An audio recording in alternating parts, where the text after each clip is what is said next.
ပြောင်းတစ်ခုအတွင်းမှာရှိရဲ့အလုတ်သမားပြားတွေဟာသူတို့ရဲ့ဘရင်မာဒီအားနဲလာပြီးတော့ဆုံးဖြတ်လိုက်တဲ့အခါမှာတော့အသစ်လဲလွယ်ဖို့ပဲမစင်စားကြတော့ပါဘူးသူတို့ဟာဘရင်မာကြီးကိုကိုယ်တိုင်စီရင်လိုက်ကြတာပါ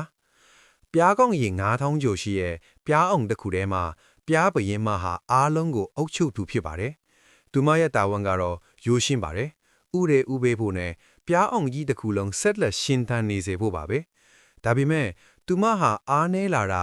ဥရာတွေရက်တန်သွားတာဒါမှမဟုတ်သူမစီကထွက်တဲ့ဓာတုပေတာအချက်ပြစနစ်တွေမိန်လာတာမျိုးထစ်လာရင်တော့အလူသမားပြားတွေကဒါကိုချက်ချင်းတတိပြမိလွှားကြပါတယ်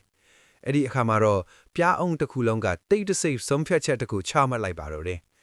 ရာနဲ့ချီတဲ့အလုသမားပြားတွေဟာသူတို့ရဲ့ဘရင်မကြီးကိုရုတ်တရက်ဝိုင်းအောင်လိုက်ကြပြီးသိပ္ပံပညာရှင်တွေကတော့ဒါကို death ball တေမင်းတမျှဝိုင်းအောင်ခြင်းလို့ခေါ်ကြပါတယ်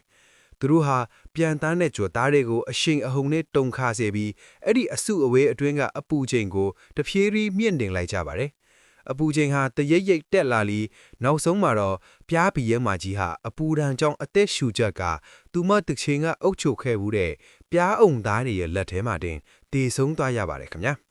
ဒါပေမဲ့ပြားအောင်ကြီးဟာခေါင်းဆောင်မဲ့ဖြစ်မသွားပါဘူးဘယင်မအဟောင်းတည်ဆုံးနေတဲ့အချိန်မှတင်အလို့သမားပြားတွေဟာဘယင်မတစ်တကောင်ကိုစတင်မွေးမြူနေကြသည်ဖြစ်ပါတယ်ပြားကဘာမှာတော့အာနာဆိုလားသာဝရမတည်မြဲပါဘူး